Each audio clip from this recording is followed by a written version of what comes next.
Hello and welcome to today's video. We're going to be going over a Reddit post entitled, "Am I the asshole for leaving my best friend when she needed me?" Today's going to be a really good video. I'm excited about it. We're going to be talking about boundaries, friendships, and all the stuff that no one really teaches you when you're growing up, which makes being a teenager even more difficult than it already is. Before we jump in, hi, I'm Veronica. I'm a licensed therapist, but I'm not a therapist for anybody that's in this post or any of you watching this video. This is just for educational discussion and entertainment purposes only. I'm going to be reacting to a public Reddit post based off of only the limited information that was written. I don't know these people. I don't know their circumstances or situations or anything really about them aside from what's in this post. So nothing in this video is therapy or diagnosing or giving any professional advice of the sort. If you find yourself dealing with something similar, please consider getting some professional support by a qualified professional in your area. Also, if you enjoy topics like psychology, relationships, managing ADHD, and just life lessons learned the hard way, please remember to like and subscribe, smash that button. Stay tuned because I'm going to be posting a lot more videos like this because I enjoy having genuine conversations about this type of thing. All right, I'm going to read the post. Am I the asshole for leaving my best friend when she needed me? Recently, me and my best friend, 16-year-old female, who we'll just call Eden, have not been as close as we were before. Due to us changing schools, we grew distant, and we would only text each other once a week, maybe, and it would just be about life updates in our new schools that we're at. But recently, we talked a lot. All we ever talk about is her problems, which are dark.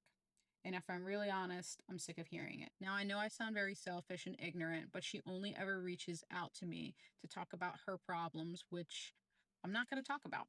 In the beginning, I would hear her out and give her advice and push the things I have to do back just so I could let her vent because she's my friend and I get that she's having a hard time.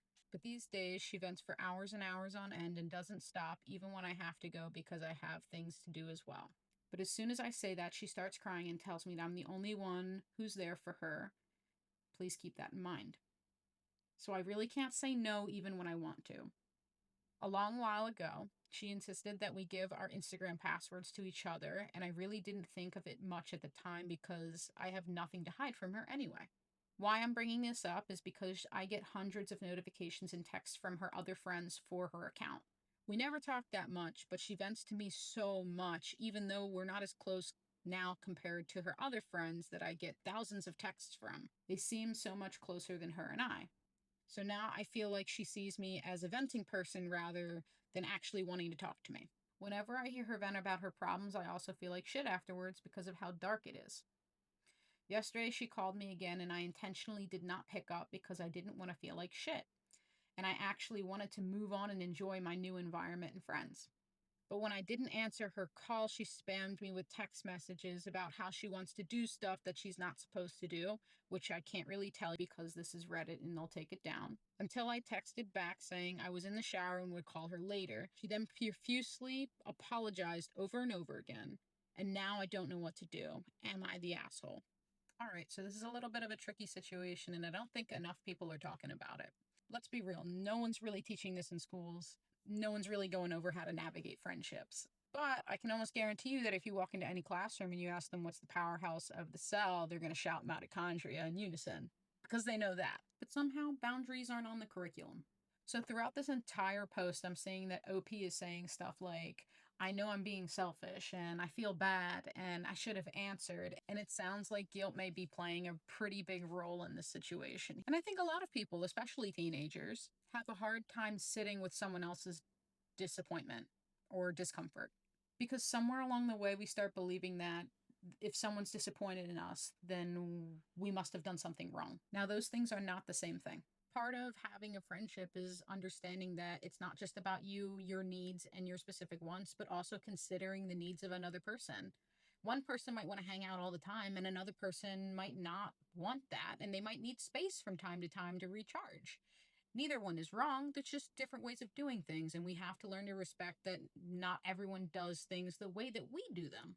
And part of having a healthy friendship is being able to allow your friend to have their own preferences and respect their own opinions. Sometimes people get disappointed in you even when you set a healthy boundary. And that doesn't automatically make the boundary unhealthy. And it also doesn't mean that you're a bad person or you're selfish or you're wrong for wanting that.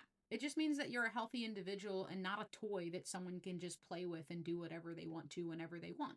So now let's talk about the friendship itself. Healthy friendships aren't always perfectly balanced every single day. I mean, sometimes one friend needs a little bit more support here and there, and sometimes life happens. Sometimes you're the one crying, sometimes they're the one crying, and that's all pretty normal. And friendships can absolutely be flexible, but they still require two people. And in this particular situation, it doesn't sound like two people are supporting each other. It sounds like one is supporting the other.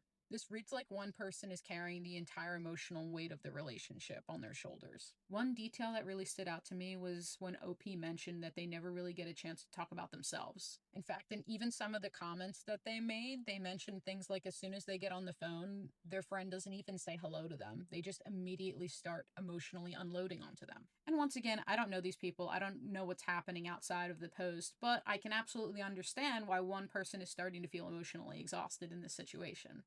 And here's something that's really important. There's a big difference between supporting a friend and becoming responsible for managing their emotional well being all the time. Like, I'm a therapist. I went and got all of the education under the sun, consultation hours, jumping through rings of fire, and learning how to emotionally not only support another person, but make sure that I'm okay doing so too. We have systems in place as therapists so that we can be able to sit with other people's emotional pain without emotionally draining ourselves because it's a very demanding job. The person that made this post is 16 years old. Like, they're still trying to figure out who they are. Of course, they're overwhelmed. They're not a therapist. No 16-year-old should feel like they have to hold someone else's entire emotional world together all by themselves. Another thing that stood out to me is OP writes that they want to be able to enjoy being present and having fun at their new school with all the new friends that they're making. But right now, the way that their post is reading is that they're feeling kind of stuck. On one hand, they want to be that good friend that's always there. And on another, it's not possible to be there 24/7. And even when someone tries to be there 24/7, it comes at a cost. You're not able to be as present with friends and expand and grow your community and just to be able to be you. Like, when we continue to say yes to something that we want to say no to, that's when guilt starts to come up. That's when resentment builds in relationships. The challenging part is, and you can kind of read it through the post, is like OP really wants to say no to these really late night calls and she really wants to get some space, but her actions are saying yes. And so when internally we want to say no to something, and externally we're saying yes to something, those things don't match up. And that's when we can start to see that, like, someone's not honoring themselves and being able to be truly honest in a relationship. And this is when we start to notice like guilt showing up in the relationship and influencing how a person is showing up. They're not really being authentic, but they feel like they have to be there. And so they're forcing themselves in a situation that just doesn't align with where they want to be. And when you force the puzzle pieces to fit in a spot that they don't want to, of course, it's not going to feel comfortable. You're not being honest to yourself and you're not being honest to your friend, but this might be how we avoid a very uncomfortable conversation about feelings and what each person wants out of the friendship. Another thing that I found interesting was the topic about the Instagram account. Like, first off, please don't share your passwords with anyone, guys. Like, that is um we're going basic 101. If you're gonna be online and you're gonna be doing anything, like, do not share your passwords with some of these apps. And stuff will eventually like link to your credit cards and your bank accounts, and also it depends and impacts your reputation moving forward too, and you don't want that information to be in the wrong hands. You don't want someone to accidentally post something or accidentally delete something. Like, definitely keep that boundary of your personal accounts being your personal accounts only. And it's okay to have things that are just yours and not your friends. Basically, social media, when you get older, becomes like a thumbprint. Like, your identity kind of gets intertwined with it, and it can get really messy and even impact your career if you're not careful. And also, giving someone that kind of access to your personal information gives them a lot of power over you. And in the wrong hands, even if a person was a friend at one time, they might not always be a friend, and that can be used against you and put you in a really uncomfortable situation. So, my rule of thumb for the way I live my life is my passwords are my passwords, and none of my friends are entitled to that. And no, I don't have anything to hide.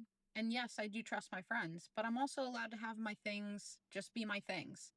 And this next generation, like, is so used to sharing their location and their information where it's to the point where it feels really uncomfortable to have anything that's just yours. So I want to encourage anyone that's watching this video, like, you're allowed to have your stuff too.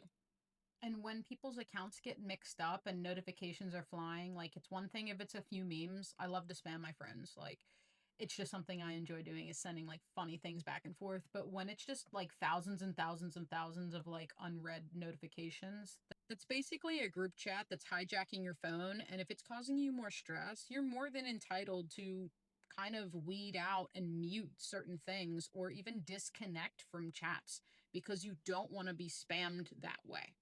All group chats aside, it's also important to look at like the friendship itself. The way that OP is describing is that the only thing that they're really focused on and talking about is Eden. And so there's not really a space for her to even exist in this friendship aside from being someone that just listens. And so now OP is existing in this friendship, but really she's more in the capacity of being a coping tool as opposed to being a close friend. And OP is even recognizing this in their write up, saying like they're being treated slightly different than some of the other people that she sees that she's having conversations with and other friendships that Eden has. And this is exactly why boundaries are so important. Like, you can absolutely support your best friends, but at a certain point, like, sometimes you just can't solve their problems for them. You can love and accept someone exactly as they are, and they also can learn to love and accept you exactly as you are. Because when we keep saying yes to something when we really want to say no, we're no longer being honest about what we can realistically give. And over time, this can be confusing for everyone involved, especially in situations when someone is saying yes, but they really want to say no. And even when they do decide to say no, if someone pushes against that boundary hard enough, it folds. One thing that I think teenagers struggle with and parents and adults oftentimes forget is just how small the world feels in middle school and high school. Like, these are people and classmates that you've been with for a very long time. And the world just is kind of focused in on who's in the school, who's at the lunch table, who's in the classroom. And as soon as you leave some of those spaces, you get a chance to see like the world is really big. Like, you can meet other people at work and you interact with other people outside of those spaces. And that's when the world really opens up. But when you're 16 and high school is all you ever known, like, everything feels super permanent. Friendships feel huge, and so does conflict and disagreements. And on top of that, there's this ride or die culture that's going around where it's like, I'm always there for you. And if you read a text and you don't reply to it instantly, then it means you don't care and you don't love me. And I really have a hard time getting behind that. Once again, everyone gets to define friendship a little differently, and there is no one size fits all approach. For me, a healthy friendship is one where I can be myself. It's two people caring about each other while also respecting each other's boundaries. It's being able to love someone else without abandoning yourself. It's supporting them, but without believing that you can solve every one of their problems. Being a good friend does not mean sacrificing your own mental health or burning yourself out to keep other people warm. Now, everyone gets to decide what they want their friendships to look like. But ideally, a friendship should leave both people feeling supported, respected, and able to be themselves without feeling consistently drained and also afraid to be honest. To me, boundaries are oftentimes what gives the relationships and friendships the best chance of surviving the long haul. Without them, the cost can become really, really high. It's the cost of not being able to be yourself. It's the cost of constantly betraying your own needs. It's the cost of dreading phone calls. It's the cost of slowly losing yourself in a relationship. The challenging part is that if a relationship existed for a long time without boundaries, sometimes setting them overnight can feel really uncomfortable because you're changing the way that the relationship has always functioned. And you don't know how the other person is going to respond or react to those boundaries. Even if intentions are pure, it doesn't mean people interpret those messages the same way. But a few basic healthy conversations could sound like, hey, I really care about you, but I can't really answer any late night calls after 10 o'clock because I have to get some sleep. Or I want to support you through what you're going through, but I don't have the ability to talk to you for 3 hours a day. And once again, it doesn't mean that you don't care. You're just being honest about what you can realistically give. Another thing that stood out to me in the post that OP wrote was that every time they were saying that they needed to leave, all of a sudden something would come up and they needed to stay, whether that was crying or something else that they confided in OP. It sounded like it was just another thing that kept them from leaving when they said they already had to go. Now, I don't know if that's exactly happening because I'm only going off this post, but to me, that's information worth paying attention to. And it sounds like OP is also picking up on that pattern too. And either way, that sounds like a really hard cycle to be kind of caught up in. A lot of times, relationships don't always start out that way. They slowly grow into these patterns over time. And with that, an individual's tolerance changes over time. Like what initially felt a little odd or unusual eventually becomes something that feels normal and acceptable, which is exactly why boundaries are a lot of times harder to set later on, not just in friendships, but also in romantic relationships as well, and even sometimes in families too. So when a person finally decides to set a boundary, of course it's going to feel uncomfortable. It can even come with a lot of grief for both people involved, because in a way you're letting go of what has always been. So of course there's going to be a little bit of guilt, but there's also guilt either way. Sometimes you feel guilty for setting a boundary, and then at other times you'll feel guilty for not setting a boundary sooner. But sometimes even the healthiest decisions don't always feel like the easiest ones to make. And it's okay to grieve that, because that doesn't mean that the boundary was wrong. Now, aside from all that, one of the biggest things that concerned me about this post wasn't actually the friendship dynamic itself, but it was the part where OP was like, conversation started to become dark. Now, we don't know what dark means, and I'm not going to speculate, but if a person is genuinely worried about the well-being and safety of a friend, then that's oftentimes bigger than what one friendship can carry by itself. One thing that I've learned is that difficult situations can oftentimes become even more challenging when they're faced completely alone. Shame often grows in isolation, fear grows in isolation, depression can even thrive and become even more overwhelming in isolation. So when safety becomes part of the conversation, that means it's time to involve another safe adult. Not because you're betraying someone's trust, but it's recognizing that more support is needed. Depending on the situation, that could be telling a parent, a school teacher, a guidance counselor, a therapist, another trusted family member, or just any other safe adult. Teenagers shouldn't have to navigate these situations completely by themselves. There are also trained mental health professionals, crisis resources, text-based support systems that exist specifically for moments like this and crises. I'm going to include some of the resources below in the description of this post for anyone who may need them, because sometimes challenges can become bigger than what one friendship can realistically hold on its own. No matter how much someone cares, no matter how much someone loves their friend, some situations require more support. So after reading this post, situations like this are becoming increasingly more common, especially since everyone has a cell phone nowadays. And these types of situations can slowly develop over time and fly under the radar for a while.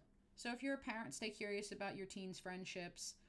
Take notice if they're feeling more anxious whenever their phone goes off, and if they're just constantly glued to it, texting all the time, including throughout the night. Check in and have some of these conversations about boundaries and see if they're carrying more than what a friendship should typically hold. And for all my teens out there that are watching this, I'd encourage you to ask yourself like 3 questions. Do I feel like I can be myself in this friendship? Can I honestly say no without feeling terrified that something's going to happen? And when I leave those conversations with my friend, do I typically feel supported or do I feel emotionally drained? Now, those questions won't answer everything, but they're a really good place to start and get curious about how you want your friendships to look and how the ones that you have currently are making you feel. All right, all in all, those were my thoughts. I'm curious to hear, what do you guys think? Was OP wrong for not answering the phone? Or was this one of those situations where boundaries become necessary even if they might make you feel guilty? I'd love to hear your thoughts and comments below. As always, thank you so much for watching, and I'll see you in my next one.